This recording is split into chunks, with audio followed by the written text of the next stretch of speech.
Hello, MGTOW. Hello, men. This is Howard Dare. Thanks for stopping by. I want to talk about running with the pack, the group, the troop, the tribe. Because here's the thing. We all start out as completely dependent. Babies, no skills. Even in the animal kingdom, the newborn is completely dependent on the pack, on the group, on the troop, on the tribe.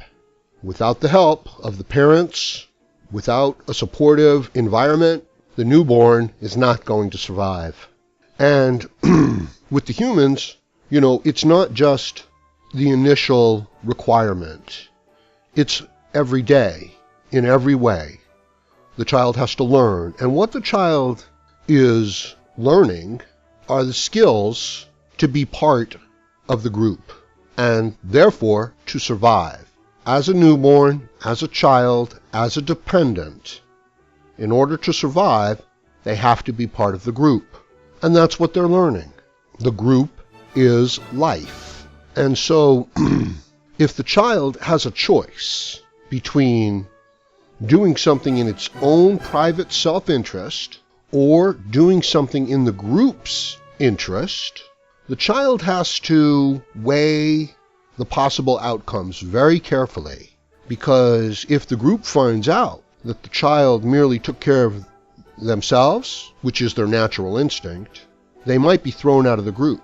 There's a great Jimmy Kimmel routine, where he's talking to the kids about their Halloween candy. The initial one is where they take the Halloween candy away from the kids and they see how the kids react, and some of the kids go crazy and some of the kids are okay with it. But in this case, it's just a kid holding on to their Halloween ice cream candy, a little girl, and a male parent with one of those sickly voices, says, sharing is caring. And the little girl, like a grizzled veteran, just kind of looks up at him and, dismissively and says, that's right, and I don't care. And she's holding on to her candy. So they have to be part of the group. What I'm suggesting is the little girl was showing a little individualism, and over time she was going to be punished for that. You know what I mean? Like the parent wasn't just going to let that one go.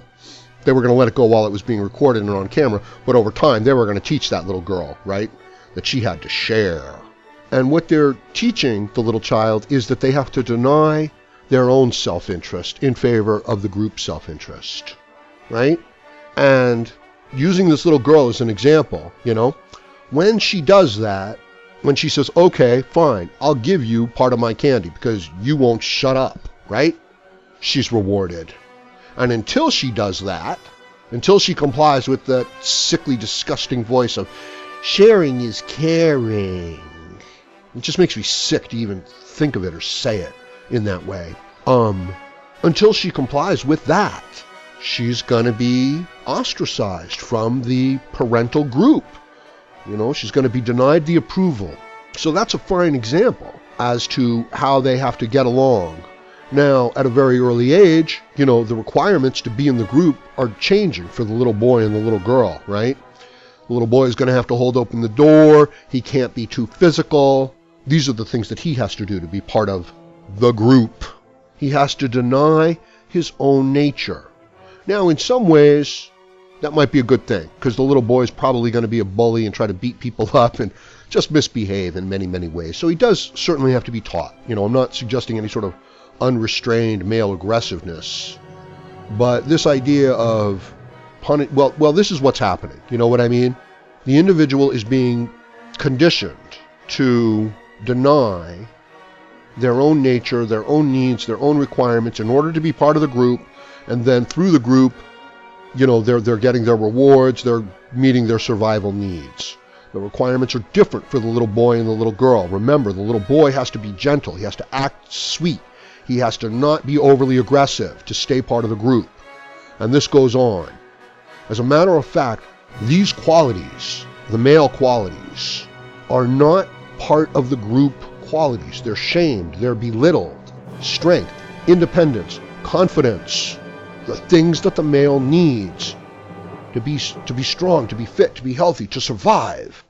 These qualities are not welcome within the group. The group is protecting the children.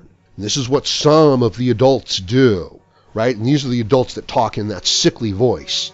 that say things like sharing is caring. And I'm not simply talking about parents. I'm not saying, parents are automatically doing this. I'm talking about a societal group. I'm talking about a group of peers. I'm talking about groups within the institutions. And the parents foster this in many cases, but it's different. Of course the parents are accepting towards the child and teaching the child and using whether or not the child gets the approval of the group as a means of teaching the child and molding the child. But as I said, the requirements for the little boy to be part of the group and the requirements for the little girl are different. The little girl really doesn't have to do anything. As a matter of fact, her very nature, the fact that she is weaker, the fact that she needs a little bit more help, that entitles her to the group protection. So we go forward with this under those circumstances. And there's the little boy denying his own masculine nature so that he doesn't upset anybody within the group. He's got to learn to get along within that group, how to behave within that group, how to dress to be accepted by that group, what to do, what not to do. The girls might, not like him. The adults might disapprove of him. So he's got to adjust those aspects of his personality to be part of the group, the troop, the tribe. But the other members, the women, the sickly people, the weak people, the below average adults that seem to like those types of jobs, what do they have to sacrifice of their own nature to be part of the group? They don't have to sacrifice anything. They get to be themselves. The group is built around them. Their needs are the group's needs. The little boy's needs, the young man's needs, those needs are actually the opposite of the group's. They are what the group used to define and gain cohesion within the group. Don't be a bully, okay? Now, is the little boy being a bully, or is he simply being physically assertive? And then when the little girl demands the right to take control of something that she physically and biologically does not have the right to take control over, right? They called her bossy. You're not allowed to call her bossy even when she's being bossy. It always fascinated me if the people who were, requiring, the removal of the word bossy from the English language. I mean, didn't it occur to them how bossy they were being? So, that goes towards once this group that just wants to get fat and protect itself, and its actual membership is based on how weak and needy you are, and the enemies of those groups are the people that are strong, possibly threatening, and aggressive to that group. These are the men, okay? The men are pushed out of the group, is what it's coming down to, just like in a pride of lions. As the young men become stronger, they become more threatening, just like within the Mormon faith, okay? Yeah, there's a great little faith, right? Yeah, the old men want to marry the young girls. Yeah, they want to get themselves 4 or 5 of them.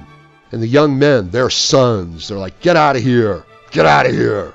So there's the young man trying to fit into the group. And the more of a man he is, the more the women and the children feel threatened by him, the more the weak, old, fat, disgusting, perverted men want rid of him. But the young man can't figure this one out. It's beyond, it's impossible to figure out, right? He's desperately trying to be part of the group. He doesn't realize that the group doesn't want him. His qualities, the characteristics that he needs to survive in the world are antithetical to the group's values. And that's what's going on right now, okay?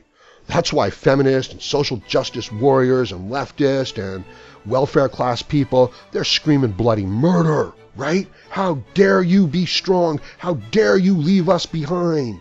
These are like a bunch of fat, sick, diseased people that you just got to cut them loose.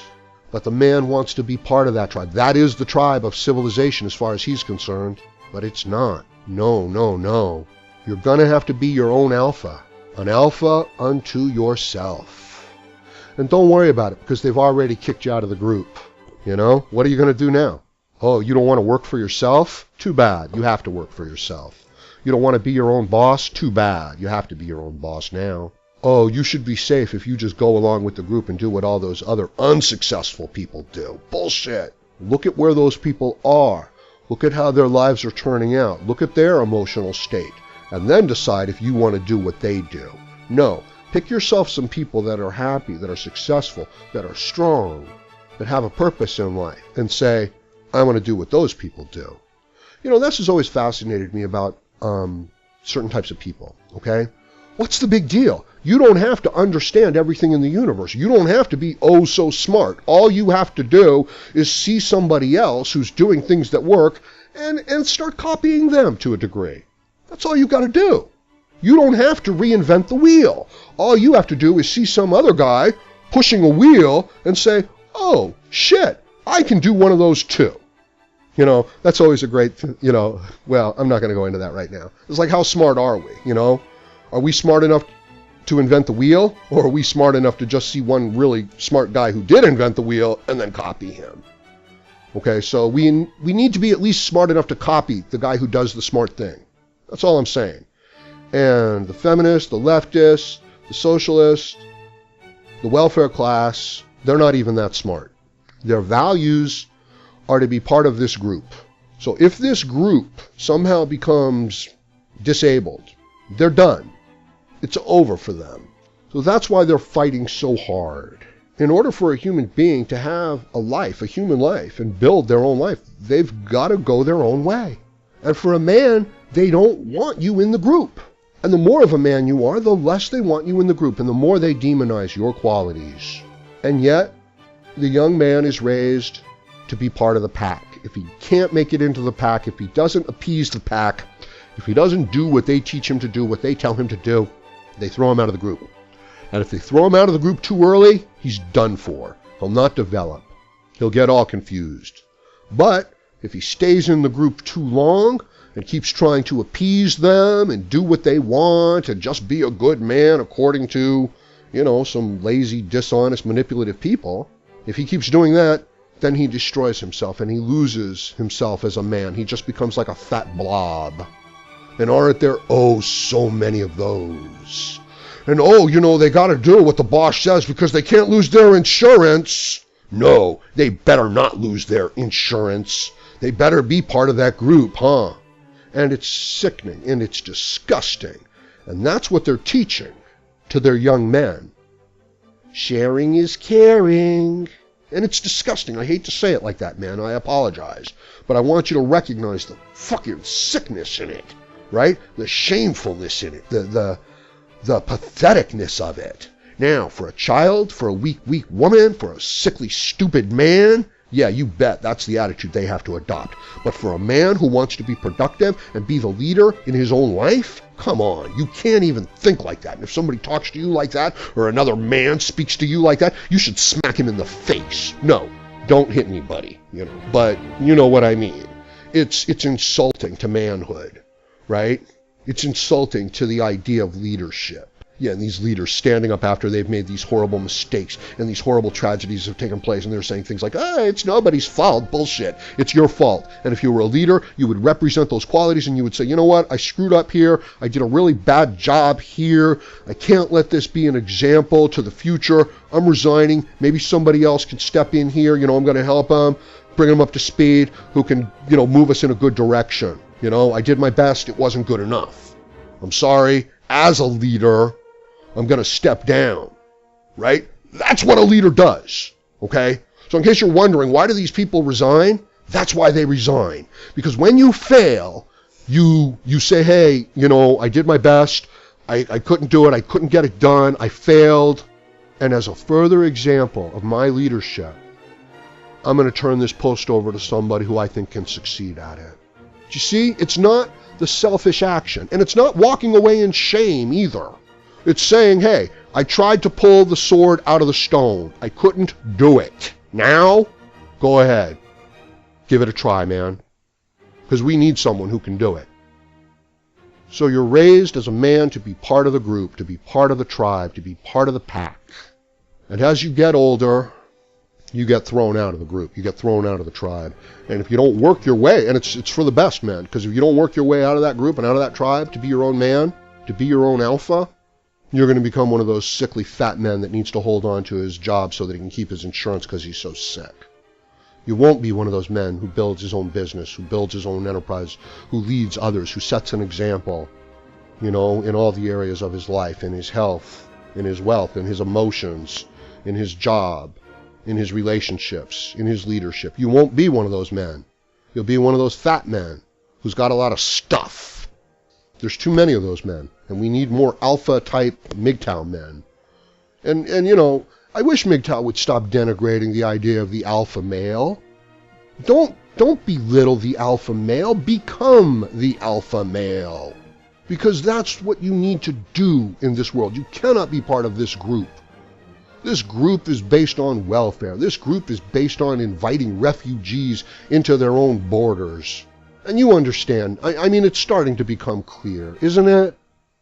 These people, they're so fat, they're so sick, they're so emotional, they're so dependent on the group, they're so needy.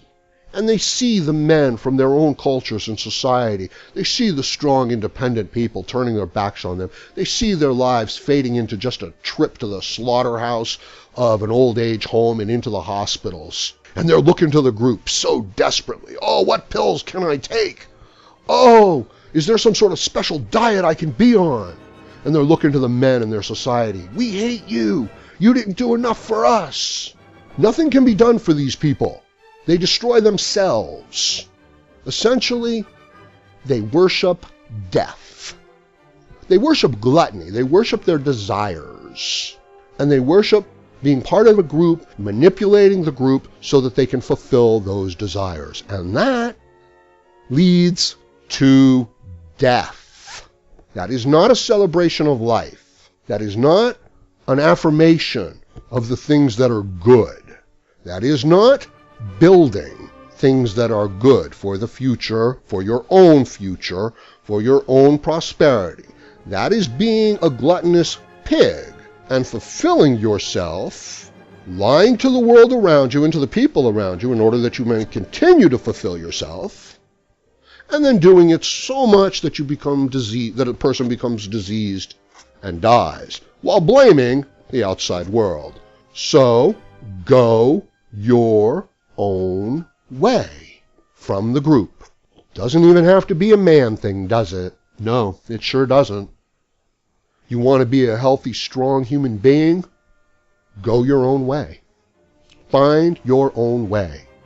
Women, you've got it a lot easier. You can be part of the group. You are the group. It was wrong of you to shame your own men and to push your own men out of the group. And this goes back to, late 1950s, 60s feminism, cultural Marxism. That was pathetic. It's going to destroy our civilization. But some people will be able to go on, and some men will be their own men. There's a great book by Robert Heinlein. Well, it's an okay book. A lot of science fiction stories. He wrote a lot of them. I think it's called Freeman's Hold. Okay, check it out. Yeah. Because what do you want? What do you want? Do you want to live inside of the city walls and have all of your wants and needs taken care of and never have much of a hard life? Do you want that? Do you want that? Because the only price you got to pay is to have your dick chopped off and to have your balls chopped off. That's all you got to pay. Is all your manly qualities and the ability to ever be a leader to yourself. Because what you got to do is you got to be part of the group. You know what I mean? And the group likes to say things like, sharing is caring. Or if you want to be out in the cold wilderness all alone, on your own, dependent on your own ability, build your own world, be your own man, be your own person, be your own alpha. And whether you live or die is dependent upon you. And you get to have a dick. You get to have a set of balls. Or as a woman, you get to have your pride, your dignity, your self-respect. You don't have to walk around in constant fear of every little noise and sound. You know that you're able to walk through the world, or be part of the group. So this is what I'm saying. So be your own alpha. Don't be upset that it's time for you to go your own way. It's a good thing. And you will find your own way. Look to, the wisdom of the ages. Look to other people that are successful and see how they are, see what they do. Don't look to these people who bend over backwards to do what the boss says. Don't look to those people. Now, that's my opinion, okay? You do what you think is right. Anyway, let me know what you think about this subject in the comment section below. Please like, share, comment, subscribe. Please join me again, Howard Dare, as I hope to have more content for you. Thank you, MGTOW.